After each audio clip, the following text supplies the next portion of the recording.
need for somebody to help me understand what in the entire world was the point of Paige, Chris, and Chris baby mama getting together. Can somebody help me understand? I don't understand what the purpose, the intention, what they were trying to achieve, why Paige even agreed to it in the first place. Can somebody help me understand? Let's get into it. Married at First Sight, season 12. What episode is this? Is this episode 8? It might be. We finna find out. Let's get into it.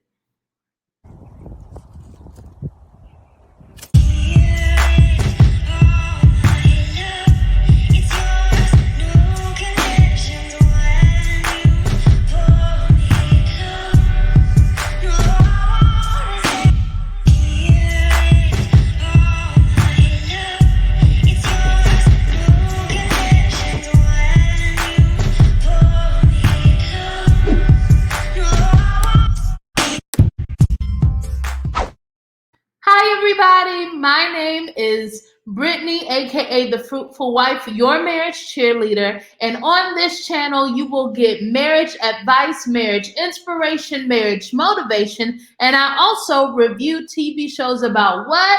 You guessed it, marriage. And if that sounds like something you would enjoy, go ahead and hit that subscribe button and join my Fruitful Family tree. I would absolutely love to have you. Guys, I am so close to hitting 3K subscribers, and I would love it if you help me get there. So today we are reviewing Married at First Sight, season 12, episode 8. Is it episode 8, y'all? I feel like it is. And I'm just really confused, y'all. I don't understand why Chris Paige and Chris baby mama met together. Can somebody help me? I mean, I guess, was it because they're not having a housewarming and they're not inviting their friends over to celebrate the housewarming, so they want to do something for them? I'm just like, it is such an incredible waste of time.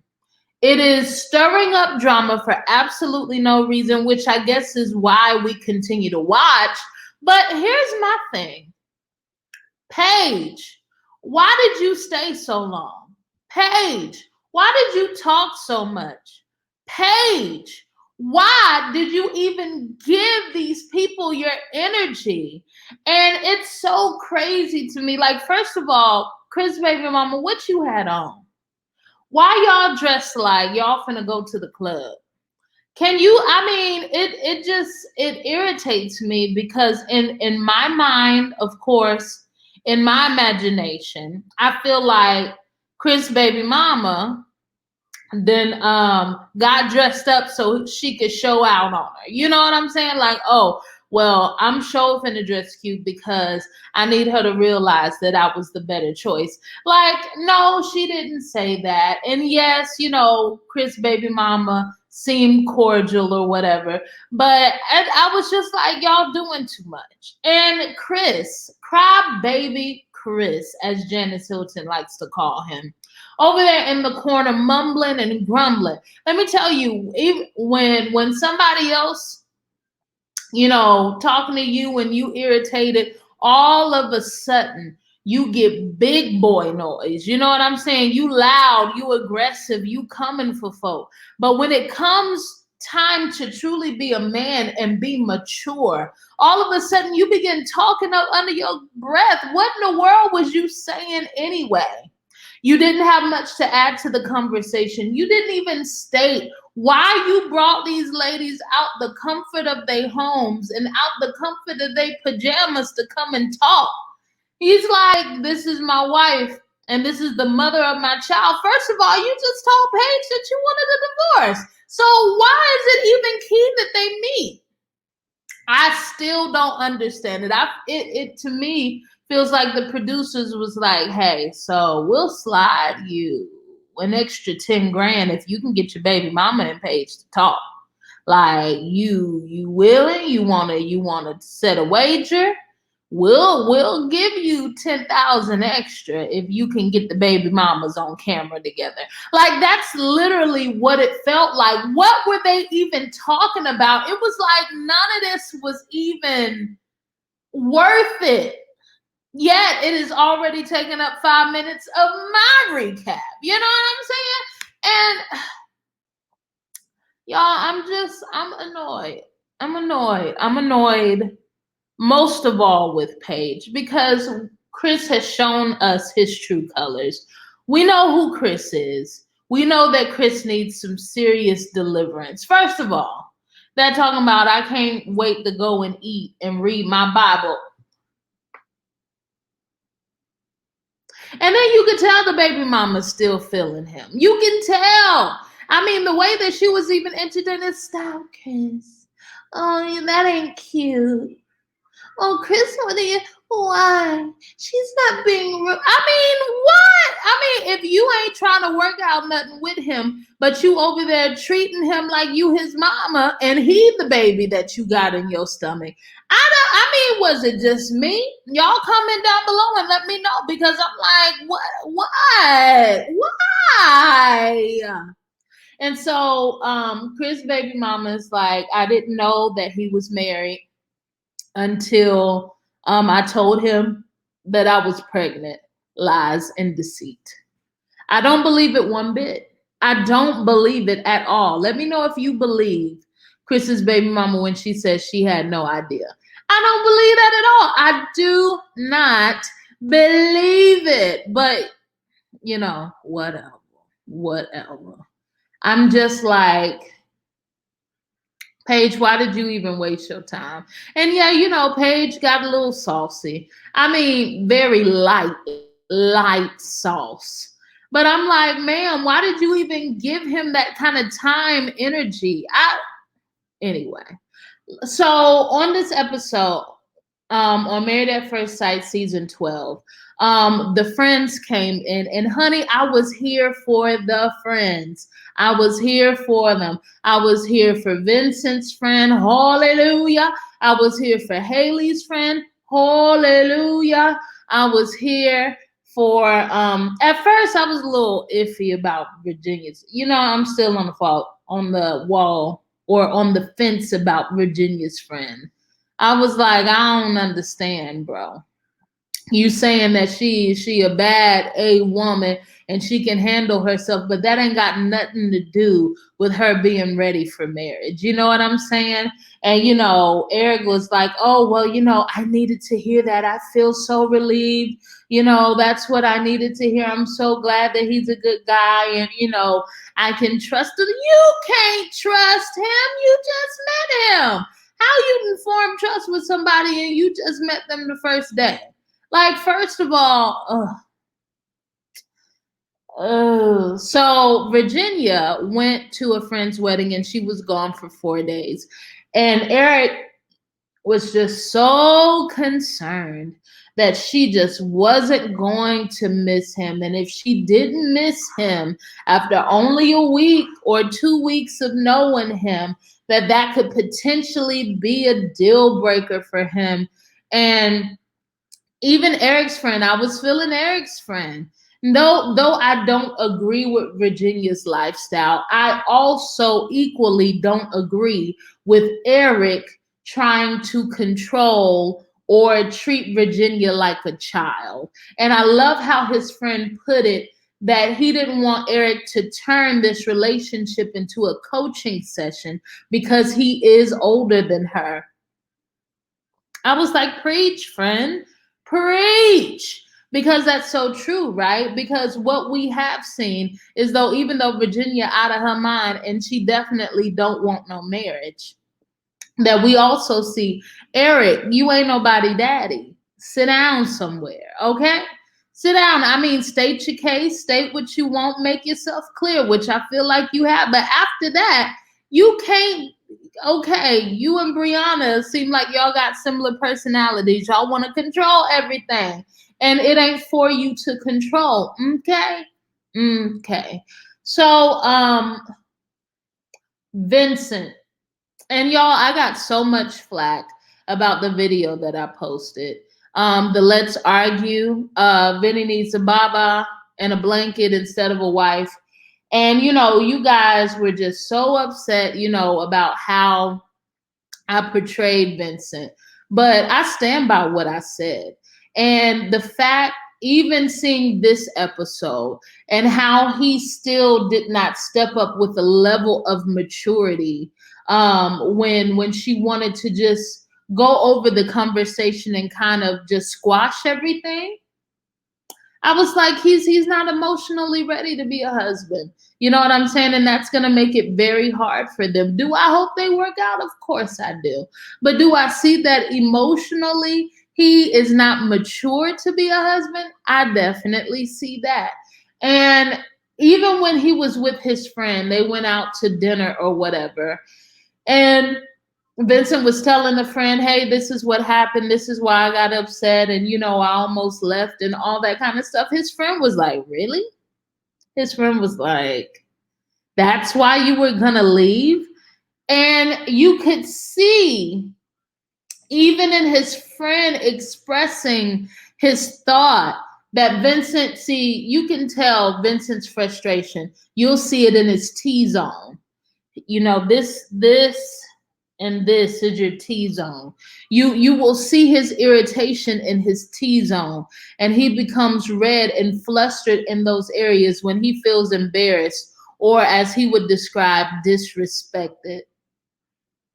I don't believe at all that Brianna disrespected him. I do believe that Brianna is annoying. I do believe that Brianna is like Eric in the fact that she's controlling. I do believe that Brianna needs to stop being somebody's mama and learn the difference between mama and wife. And I do feel like Brianna needs to realize that Vincent is not cookie, right? Vincent ain't cookie. Vincent is a whole grown man, and you, ma'am, are going to have to learn how to express yourself without, in my opinion, without nagging him. You can't nag him. If the man take forever to get dressed, let the man take forever to get dressed. If you need to leave him, then leave him. You know what I'm saying? You can't change nobody. And in you trying to change someone, you end up changing yourself. I'm a firm believer of that. So I want to talk about Claire and Ryan. I don't know what to think about them. I'm believing that I see a lot of fibs in Claire.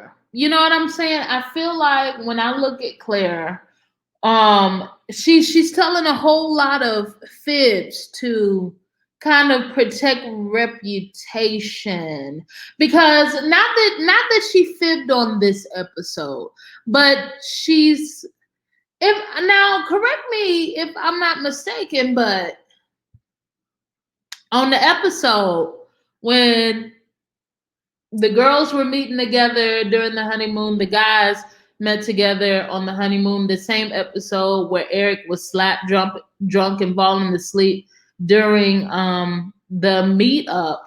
And it seemed like Clara in the side interview had mentioned that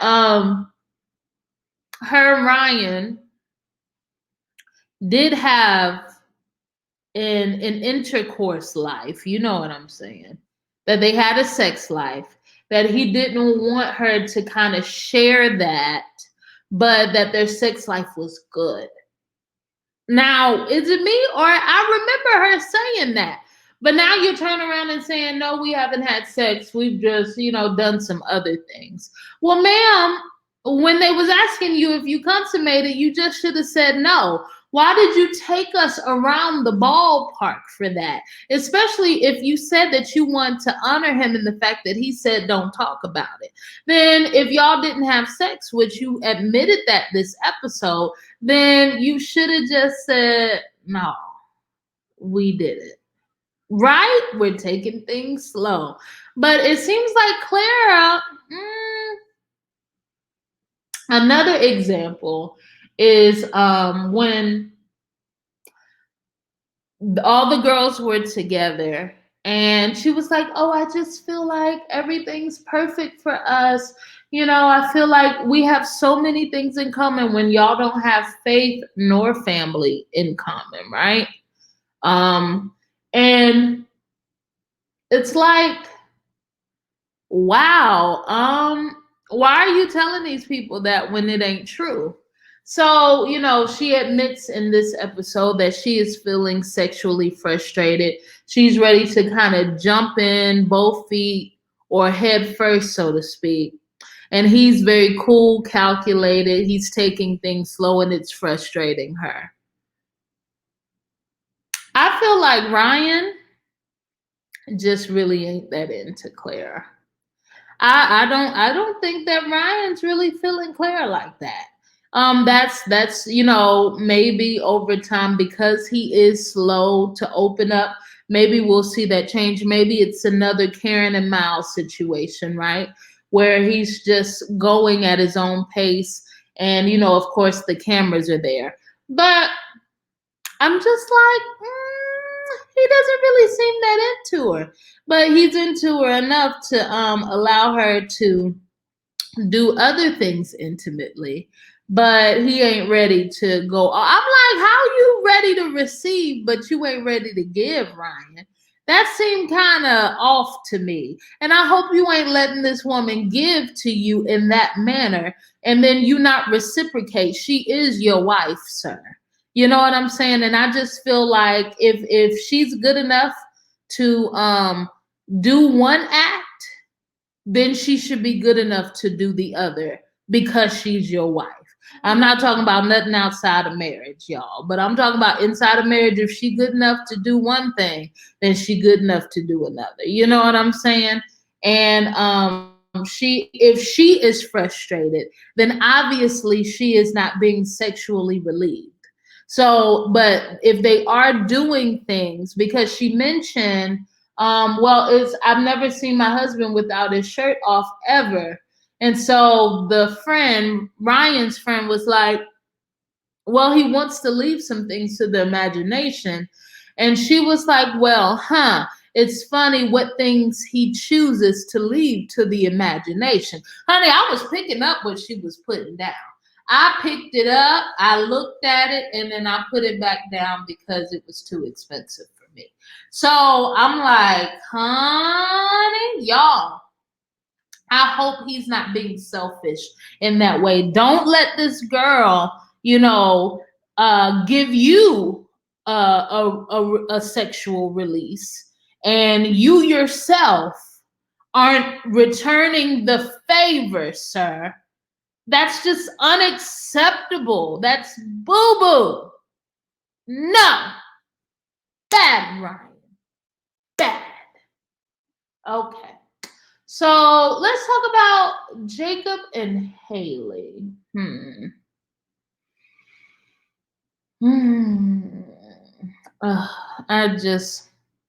Jacob is like, I was all in, and then she pulled away, and now I feel like I'm not going to be interested in her anymore. And Haley's talking to her friends, and he's accused me. I hate it when she in particular uses the word accused, because it just seems, and I'm trying to change my mindset about her, but accused, and he's accused me of having another boyfriend, and he's accused me. I feel very triggered when she says the word accused. I do love how her friend put it, though. I mean, the friends were killing it, y'all. The friends were killing it. There wasn't one friend other than Virginia's guy friend, and he wasn't even that horrible. I just don't like him because he's Virginia's friend. So, that's my bias. But the friends were killing it, right? They were killing it. They were getting them in check, and Haley's friend was no different, honey. She started off getting Haley in check. Don't look back on this and know that you didn't put your all. And everybody's like, oh, Jacob's so weird. Jacob is weird. I wouldn't want to be with Jacob because he's weird. And he's stuck in the 80s, first of all. Jacob is not stuck in the 80s. Jacob is obsessed with the 80s, but he's not walking around with a mullet haircut. You know, the t-shirts, even the jeans, those are not 80s. Does he have 80s things? Yes. And I don't see nothing wrong with a man who is stable, who is committed, who is faithful, who is all in, who got a good job, want to pay the bills, who want to please his wife, having a room with 80 stuff in it. Y'all just really tripping to me. I mean, y'all just over it. You telling me that you got a man who seems like his head is on his shoulders. He made good money. He's a homeowner.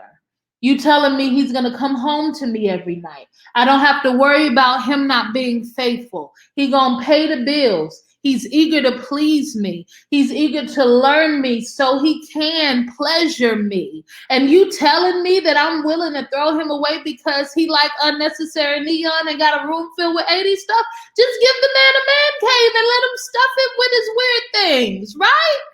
I just don't think that that's grounds for divorcing him.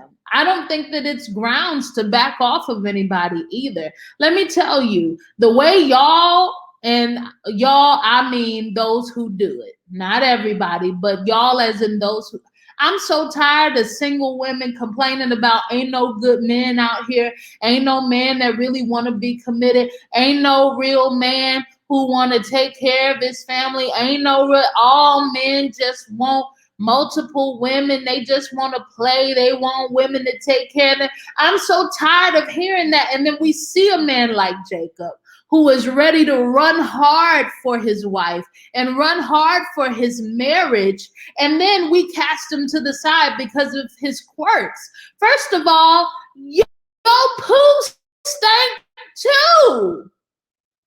Haley is not all that. Haley is just about as much of a drunkard as Virginia is. I mean, come on, somebody. I mean, and Haley, you know, to God be all the glory, ain't just that breathtakingly cute to me. For her to be just so, Jacob,